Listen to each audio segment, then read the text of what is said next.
नशीबवान मालिकेच्या आजच्या भागामध्ये आपण पाहत आहोत की आता इकडे वासंतीला अशुद्ध आलेली असते आणि वासंतीसमोर हा रुद्र येऊन बसलेला असतो. आता जेव्हा तो वासंतीसमोर येऊन बसतो तेव्हा मात्र वासंती त्याला म्हणत असते, अरे रुद्र, तुझ्या गोष्टी लक्षात येत आहेत का? हे बघ, असं गिरिजावर रागवणं, त्याचबरोबर चिडणं हे आपल्याला कोणालाही शोभत नाही आहे. कारण तुला एक गोष्ट सांगू का, हे बघ, गिरिजा चांगली मुलगी आहे आणि ती जे काही करते ना ते फक्त आणि फक्त तिच्या वडिलांना न्याय मिळवून देण्यासाठी ती त्या सगळ्या गोष्टी करते. हे सगळं तुझ्या लक्षात यायला हवंय. तू असा तिच्यावर अविश्वास दाखवू नकोस रुद्र. आणि तुला आणखी एक गोष्ट सांगू का रुद्र, हे बघ, तिचे वडील तिच्यापासून हिरावून घेतलेत आणि त्यामुळे ती तिच्या वडिलांना न्याय मिळवून देण्यासाठी ह्या सगळ्या गोष्टी करते. हे तुझ्या लक्षात येत नाही आहे का? अरे रुद्र, उलट तिचं म्हणणं काय आहे काय नाही ह्या सगळ्या गोष्टी तू एकदा ऐकून घ्यायला हव्या होत्यास, पण तू तसं ऐकून घेतलं नाहीस आणि तिच्याकडे पाठ फिरवलीस. तिचं म्हणणं काय आहे ते तरी एकदा ऐकून घ्यायला हवं होतंस ना रुद्र. जर आपणच तिचं म्हणणं नाही ऐकून घेणार तर मग कोणवर ऐकून घेणार आहे रुद्र? आणि हे बघ रुद्र, आत्ता सगळ्यात जास्त माझ्यापेक्षा गरज तिथे तुझी तिला आहे, मला नाही आहे. त्यावेळेला रुद्र म्हणत असतो, पण आई साहेब, तुमच्या लक्षात येत आहे का गं? म्हणजे खरं तर तो आई आणि तू असंच अरेतुरे करत असतो आणि खूप काही वर्षांनी ह्या सगळ्या गोष्टी त्याच्याबरोबर होत असतात. आता इकडे तो म्हणत असतो, आई हे बघ, गिरिजा थेट इथे आबासाहेबांवरती आरोप करत आहेत आणि त्यांचा हा आबासाहेबावरती केलेला आरोप मात्र मला अजिबात सहन होत नाही. आणि थेट आबासाहेबावरती आरोप केला आहे त्यांनी. तेव्हा आता उर्वशी वासंती म्हणत असते, हो रे, तू अगदी बरोबर बोलतोयस. कारण तिने असा इथे त्यांच्यावर आरोप करायला नको होता. तिने खरं तर विश्वासात घेऊन तुझ्याशी माझ्याशी ह्या सगळ्या गोष्टी एकदा बोलायला हव्या होत्या, पण ती तसं अजिबात तिने केलं नाही. तिने त्या थोड्याशा गोष्टी फारच जास्त चुकीच्या केल्या आहेत. त्याबद्दल तर आपण तिला थोडंसं त्या सगळ्या गोष्टीबद्दल बोलूयातच. तिची त्या सगळ्या गोष्टीमध्ये चूक झालेलीच आहे असं सुद्धा आता इकडे तो बोलत असतो.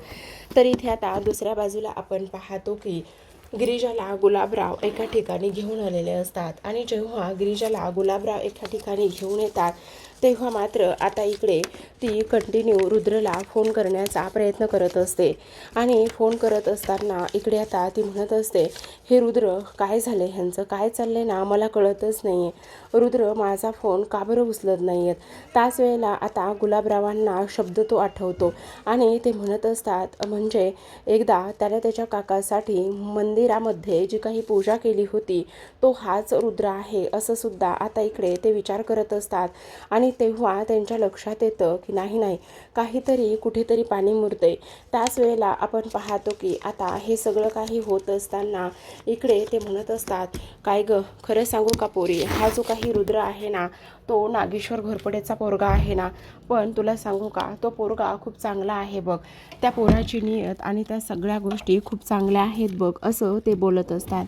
आणि तेव्हा गिरिजा म्हणत असते, हो रुद्र, खूप चांगले आहेत. आणि तेव्हा तुला एक गोष्ट सांगू का, खरं तर मी ना, जेव्हा मला समजलं की तो त्याचा पोरगा आहे तेव्हा मात्र मी त्याला मारण्याचा विचार केला. पण मी त्याला मारण्याचा विचार केल्यानंतर तुला एक गोष्ट सांगू का, मला त्यावेळेला समजलं की नाही नाही, तो पोरगा खूप चांगला आहे, मनाने चांगला आहे, त्याचबरोबर खूप प्रेमळ आहे. ह्या सगळ्या गोष्टी मला समजल्या आणि त्यानंतर मी त्याला मारण्याचा हा जो काही निर्णय आहे ना तो मागे घेतला असं आता इकडे ते बोलत असतात. आता ह्या सगळ्या गोष्टी बोलल्यानंतर आपण पाहतो की लगेचच गिरिजा म्हणत असते, हो, तुम्ही अगदी बरोबर बोलत आहात. कारण रुद्र जे आहेत ना ते अजिबात तशा पद्धतीचे नाही आहेत. आणि त्याच वेळेला आता इकडे ते म्हणत असतात, हो पोरी, पण तुला एक गोष्ट सांगू का, त्या नागेश्वरच्या ह्या सगळ्या गोष्टी आता इकडे त्याला समजायला पाहिजे, सांगायला पाहिजेत. तर दुसऱ्या बाजूला आता आपण इकडे पाहतो की पोलीस आलेले असतात आणि पोलीस तिथे आल्यानंतर आता इकडे ते नागेश्वरशी बोलत असतात. तेव्हा नागेश्वर म्हणत असतो, मला सांगा इन्स्पेक्टर साहेब, एक खरी खरी गोष्ट, जी काही गिरिजा आहे ना ती गिरिजा आमची सुनबाई त्या गाडीमध्ये होती नेमकं तुमच्या हाती काय लागलेलं आहे? आमची सुनबाई वाचली असेल ना हो, तिला काही झालं झालेलं नसेल ना हो, मुद्दाम तो हे सगळं काही बोलत असतो. तर आता पोलीस म्हणत असतात, हे बघा आमचा तपास सुरू आहे, पण खरं खरं सांगा ती वाचलेली असेल ना हो, तिला काही झालेलं तर नसेल ना हो, म्हणजे आमची सुनबाई आम्हाला पाहिजे आहे हो, काही झालं तरी आमची सुनबाई आमच्यासोबत इथे पाहिजे, तिला आम्ही अशा पद्धतीने नाही गमावू शकत, असं मुद्दामच आता नागेश्वर बोलत असतो.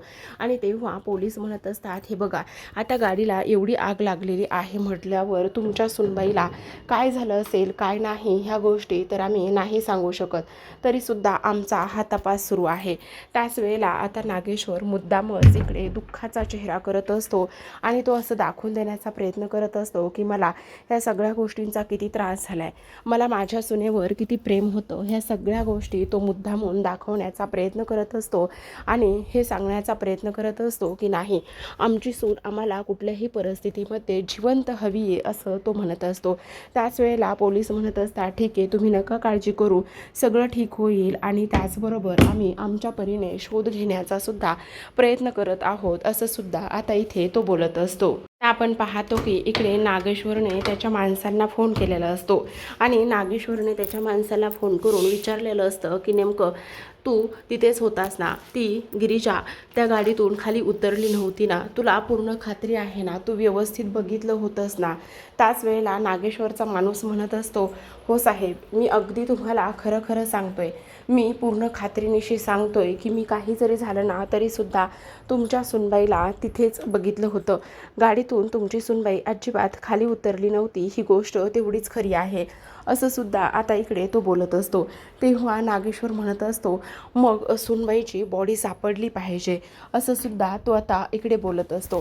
तेवढ्यातच आपण पाहतो की आता इकडे दुसऱ्या बाजूला मात्र जो काही इथे आता गुलाबराव आहे, तो गुलाबराव आणि त्याच्याच बरोबर इथे गिरिजा असते आणि गिरिजा आणि गुलाबराव हे दोघेजणे बोलत असताना आता तिथे श्री येतो आणि श्रीसोबत आपण पाहतो की इथे आता ही सुद्धा असते, म्हणजेच विशाखा असते आणि हे दोघेही जण तिथे आल्याबरोबर विशाखा मात्र इथे गिरिजाला म्हणत असते, अगं काय हे गिरिजा, तू अशी कशी वागू शकतेस आणि तू इथे आहेस, ह्या गोष्टी तू आम्हाला का नाही सांगितल्यास, आम्ही किती घाबरलो होतो. त्याच वेळेला आता इकडे गिरिजाच्या बाजूला इथे गुलाबराव असतो आणि तेव्हा आता लगेचच गिरिजा म्हणत असते, अरे बघ ना हे कोण आहे ते एकदा तू बघून तरी घे ना.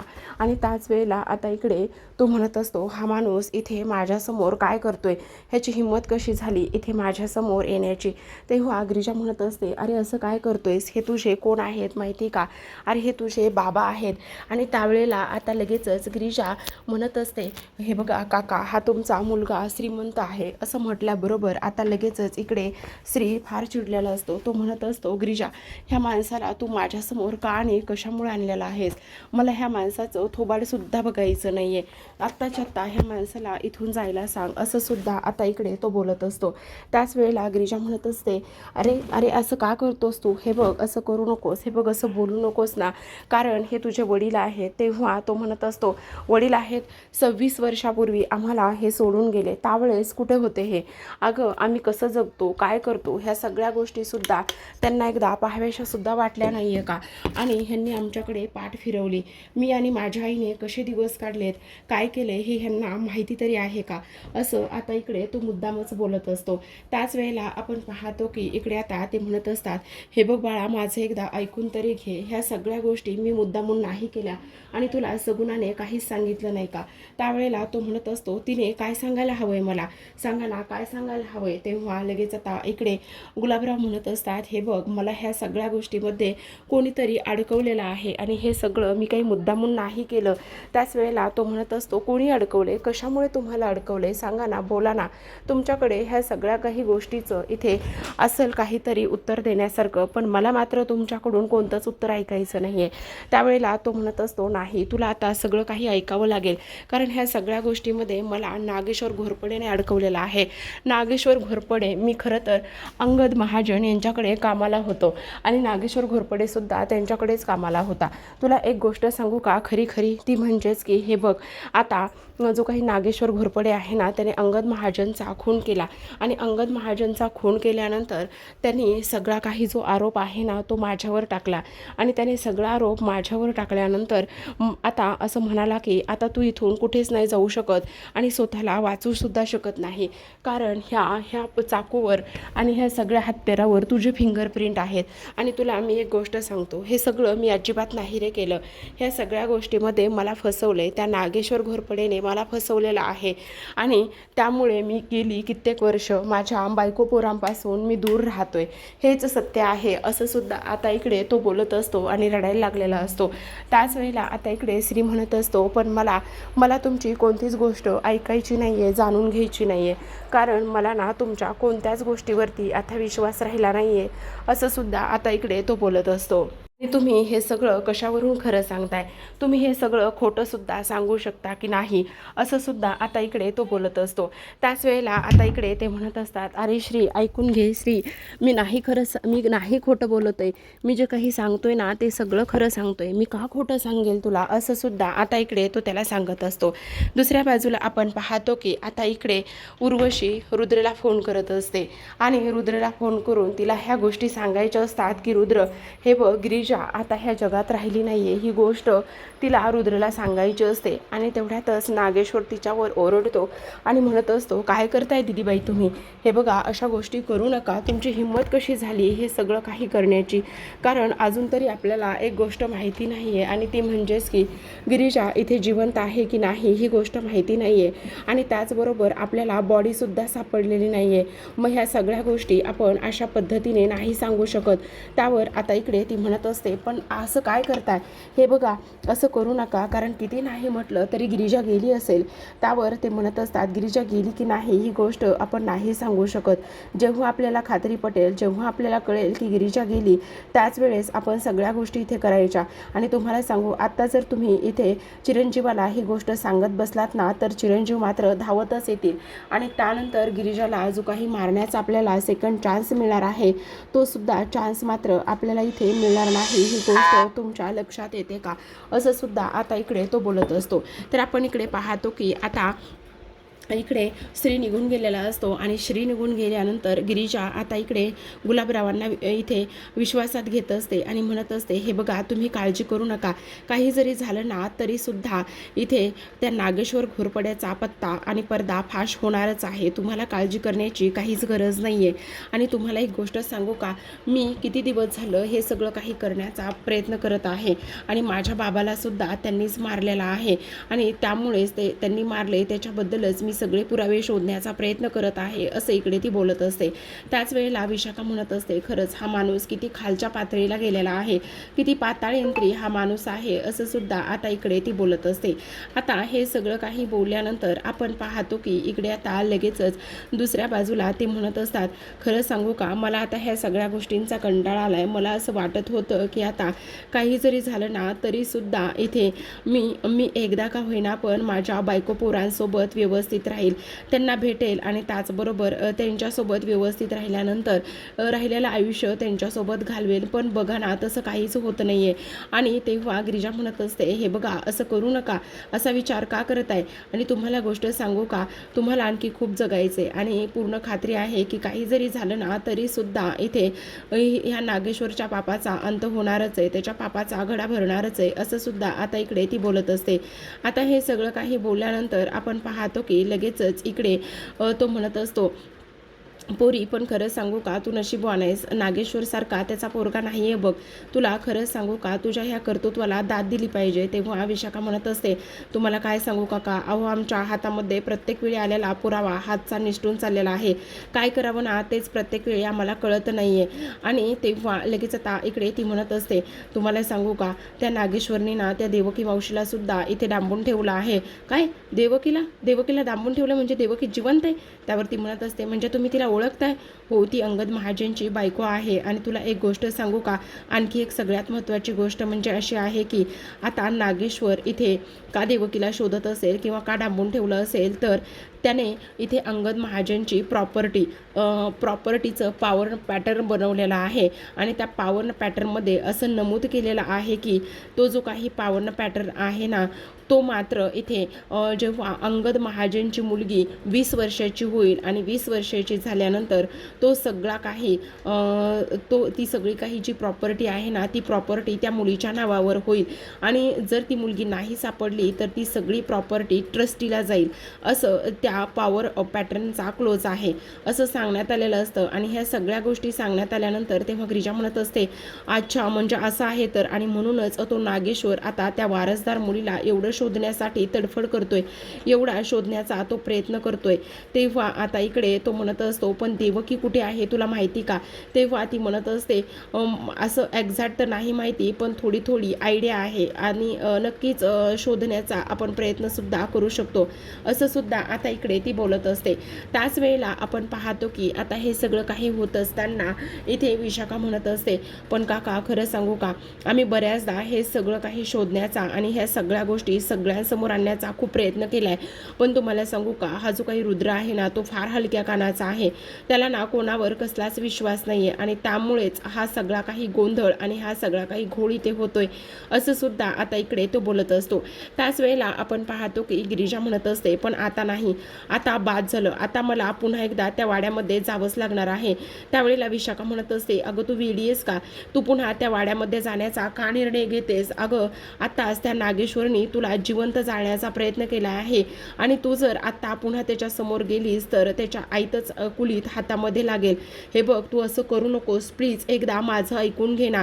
त्याच वेळेला आपण पाहतो की इकडे गिरिजा म्हणत असते, नाही, कारण इथे मी त्या वाड्यामध्ये गेल्यानंतरच सगळ्या काही गोष्टी इथे व्यवस्थित होतील आणि त्याचबरोबर इथे त्या नागेश्वरच्या विरोधामध्ये मला आणखी काहीतरी पुरावे आणि ह्या सगळ्या गोष्टी नक्कीच मिळतील. आणि त्याहूनही सगळ्यात महत्त्वाची गोष्ट म्हणजे जे काही इथे रुद्र आहे त्या रुद्रांना सुद्धा ह्या सगळ्या गोष्टी इथे सांगाव्या लागतील, असं सुद्धा आता इकडे ती बोलत असते.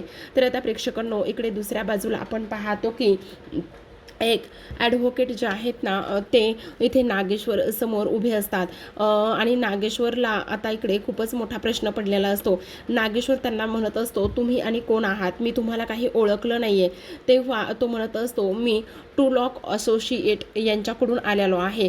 म्हणजे टू लॉक असोसिएट म्हणजे ते जे प्रॉपर्टी वगैरे तेच ते.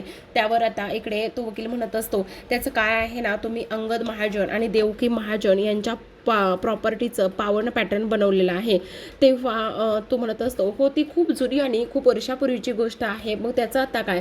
त्यावर आता इकडे ते वकील म्हणत असतात, त्याचं आता काय आहे ना, की आता बघा, त्यांची मुलगी म्हणजेच की त्या खऱ्या प्रॉपर्टीची मालकीण म्हणजे त्यांची मुलगी जर 20 वर्षानंतर समोर आली तर ती सगळी प्रॉपर्टी ॲटोमॅटिक तिच्या नावावर होईल. पण जर ती मुलगी सापडलीच नाही तर मग ती प्रॉपर्टी जी आहे ना, ती प्रॉपर्टी कायद्यानुसार आता जे काही चॅरिटेबल ट्रस्ट आहे ना, त्यांच्याकडे ती प्रॉपर्टी जाईल, असं ते म्हणत असतात. तेव्हा आता नागेश्वर म्हणत असतो, अहो पण ती पोरगी आता सापडतच नाही, तर तिला आम्ही कुठून शोधायचं? आणि ह्या सगळ्या गोष्टी काही आम्हाला समजतच नाही बाबा, तुम्ही असं का बोलताय म्हणून. त्याच वेळेला आता इकडे ते म्हणत असतात, तेच तर आम्ही तुम्हाला आता सांगण्याचा प्रयत्न करतोय ना, की तुम्ही काही करा, पण त्या पोरीला शोधा आणि जर नाही शोधली तर ती प्रॉपर्टी आता कायद्यानुसार चॅरिटेबल ट्रस्टकडे जाईल, ही गोष्ट मात्र नीट लक्षात ठेवा, असं सांगितल्याबरोबर आता इकडे जो काही नागेश्वर आहे त्या नागेश्वरच्या चेहऱ्यावरचे रंगच उडालेले असतात. कारण आतापर्यंत तो त्या प्रॉपर्टीसाठी एवढी धडपड करत असतो आणि ती प्रॉपर्टी एवढी धडपड करत असताना सुद्धा जर आपल्या हातातून जात आहे म्हटल्यावर आता कसं आणि कशा पद्धतीने त्या वारसदार पोरीला शोधायचं, हाच तो आता इकडे विचार करत असतो. आणि तेव्हा वकील म्हणत असतात, हे बघा, हे जे काही मी तुम्हाला सांगितलेलं आहे ना, ते सगळं खरं आहे आणि त्याचबरोबर हे कायद्यानुसार आहे, त्यामुळे तुम्ही कायद्याचा थोडासा विचार करा. आणि त्याचबरोबर एकदा का कायद्याचा विचार केला की मग सगळ्या गोष्टी तुमच्या म्हणण्यानुसार नाही होऊ शकत, असं सुद्धा आता इकडे तो बोलत असतो. त्याच वेळेला नागेश्वर म्हणत असतो, पण यावर आता दुसरा काही पर्याय आहे का? आणि तुम्हाला सांगू सांगू का, आता ही एवढी सगळी प्रॉपर्टी आणि हा सगळा काही बडेजाव आम्हाला काही सांभाळणं होत नाहीये बरं का. आम्ही सुद्धा त्या वारसदार पोरीचा सगळा काही इथे शोध घेण्याचा प्रयत्न करतोच आहे ना. एकदा का ती वारसदार पोरगी सापडली ना तर तिचं आम्ही तिच्या हवाली करून देणार आहेत बाबा. आम्हाला सुद्धा नको एवढं काही हे सांभाळायला, असं नागेश्वर म्हणत असतो. तर आता प्रेक्षकांनो, आजच्या भागामध्ये एवढंच. उद्याचा भाग फार इंटरेस्टिंग असणार आहे बरं का, कारण उद्याच्या भागामध्ये त्यांनी तो थोडासा प्रोमो खेचला आहे खरा, पण आता इकडे ह्या लोकांना देवकी सुद्धा सापडली. आता ह्या लोकांना देवकी सापडल्यानंतर आपण पाहतो की आता सगळ्यात महत्त्वाची गोष्ट म्हणजे आता गिरिजा तिला म्हणत असते, ऐका ना देवकी मावशी, मला कळतंय तुम्ही खूप थकलात, खूप अस्वस्थ झालेला आहात, पण काही जरी झालं ना तरी सुद्धा आपल्याला इथून थोडंसं जावंच लागणार आहे, कारण जर आपण नागेश्वरच्या माणसांच्या हातामध्ये सापडलो ना तर मग आपल्याला कोणीच वाचू शकत नाही, असं इकडे ती बोलत असते.